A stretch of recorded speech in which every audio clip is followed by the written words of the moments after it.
Hello दोस्तों, NCERT M point में आपका स्वागत है। और आज हम बात करेंगे उत्तराखंड बोर्ड क्लास 12 के फिजिक्स के सिलेबस के बारे में।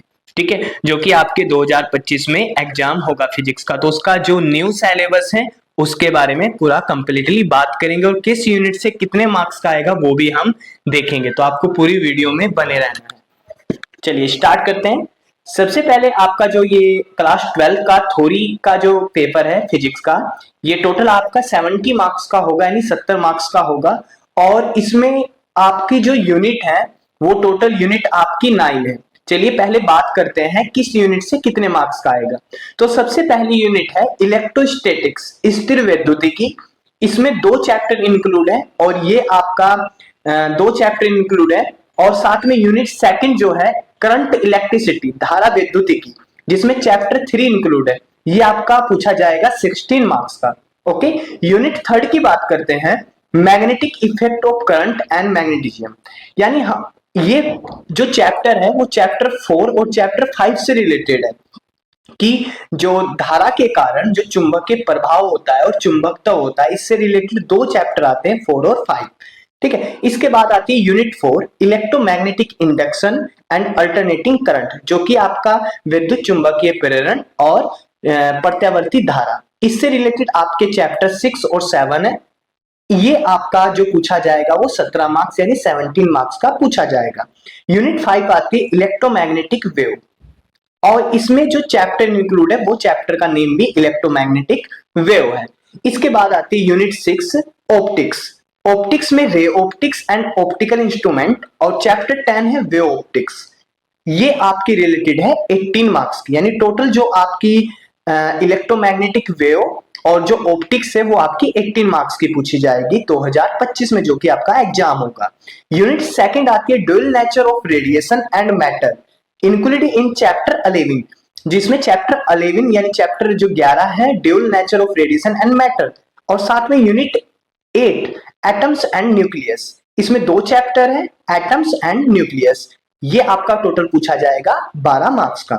इसके बाद आते हैं यूनिट 9 पर इलेक्ट्रॉनिक डिवाइस, जिसमें आपका चैप्टर 14 है semiconductor electronics materials and device and simple circuit. ये आपका पूछा जाएगा 7 मार्क्स का।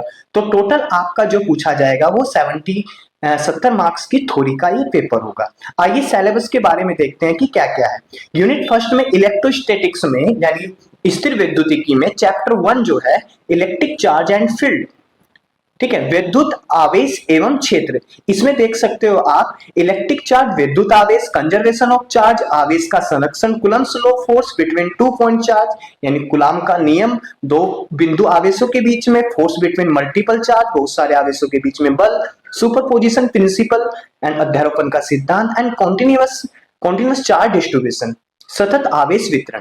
इलेक्ट्रिक फील्ड, विद्युत क्षेत्र, electric field due to a point charge, electric field line, electric dipole, electric field due to a dipole, torque on a dipole in uniform electric field, electric flux, विद्युत flux, statement of Gauss theorem and its application to find field due to infinitely long straight wire, uniformly charged infinitely plane sheet and uniformly charged thin spherical cell, field inside and outside। इसमें आपका क्या syllabus given है, विद्युत flux है, Gauss की theorem का statement है, उसकी जो एप्लीकेशन है कि एक लंबा कोई wire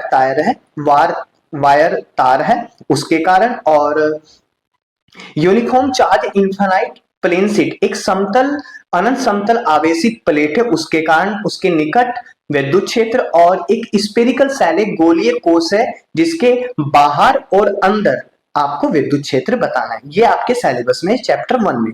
electrostatics potential and capacitance, तो यहाँ पर आप इन सभी को देख सकते हो। इलेक्ट्रिक पोटेंशियल विद्युत विभव, पोटेंशियल डिफरेंस विभवांतर, electric potential due to a point charge, एक बिंदु आवेश के कारण विभव, और dipole and system of charge, विद्युत द्विध्रुव और आवेशों का जो निकाय है उसके कारण, इक्विपोटेंशियल सरफेस समविभव पृष्ठ, equipotential energy of system of 2 point charge, 2 बिंदु आवेशों के कारण विद्युत स्थितिज ऊर्जा। ठीक है, ये देख सकते हो। इसके बाद conductor and insulator, free charge, bound charge inside a conductor, dielectric and electric polarisation, capacitor and capacitance, combination of capacitor in series and in parallel, capacitance of a parallel plate capacitor with and without electric medium between the plates energy stored in a capacitor, ठीक है, no derivation only formula. इसके बाद unit आपकी second आती है current electricity. तो आप इसमें देख सकते हो कौन कौन सा ये आपके फिजिक्स के सिलेबस में है, ठीक है। ये सब आपके टॉपिक फिर आपके उत्तराखंड बोर्ड जो कि आप क्लास 12th में स्टडी कर रहे हो, तो ये टोटल आपका जो न्यू लेटेस्ट सिलेबस है वो आपको मैं दिखा रहा हूँ, ठीक है। तो आप इसमें देख लेना करंट इलेक्ट्रिसिटी से कौन कौन से टॉपिक है, तो इनको आप अपनी नोटबुक में जरूर लिख लेना, जिससे आपको एक्स्ट्रा कोई टॉपिक ना पढ़ना पड़े। इसके बाद यूनिट थर्ड आती है magnetic effect of current and magnetism, moving charge and magnetism, concept of magnetic field ousted experiment, pirate law. तो ये सब आपके सिलेबस में, ठीक है, ध्यान से इनको देख लेना और इनको अपनी नोटबुक में जरूर लिख लेना। Chapter 5 bar magnet as an equivalent solenoid, magnetic field intensity due to magnetic dipole along its axis and perpendicular to axis। तो ये सब आप देख सकते हो। इसके बाद electromagnetic induction and alternating current, ये आप देख सकते हो, ठीक है। तो ये आपके सिलेबस में है यूनिट 4। तो एक बार मैं दिखा रहा हूं आपको ये सभी अपने नोटबुक में नोट कर लेना है। अल्टरनेटिव करंट से ये रिलेटेड है यूनिट 5 इलेक्ट्रोमैग्नेटिक वेव, ठीक है, basic idea of displacement current, electromagnetic wave, ठीक है, radio wave, microwave, infrared, visual, ultraviolet, x ray, gamma ray, तो सब ये आपके सिलेबस में। Ray optics and optical instrument में reflection of light, spherical, mirror formula, reflection of light, सब।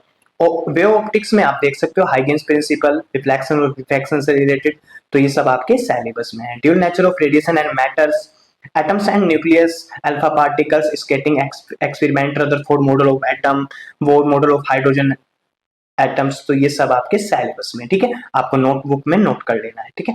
Nucleus में composition and size of nucleus, nuclear force, mass energy relation, mass defect, binding energy per nucleon and it's variation with mass number, nuclear fission, nuclear fusion.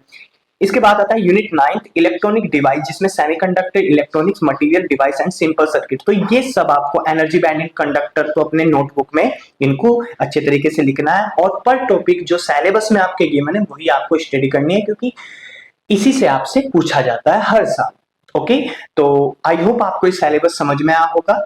तो यदि आप हमारे channel पर new हो तो please like कीजिए, share कीजिए, और अब तक आपने हमारे चैनल को सब्सक्राइब नहीं किया है तो प्लीज जरूर चैनल को सब्सक्राइब कर लीजिए। तो मिलते हैं नेक्स्ट वीडियो में।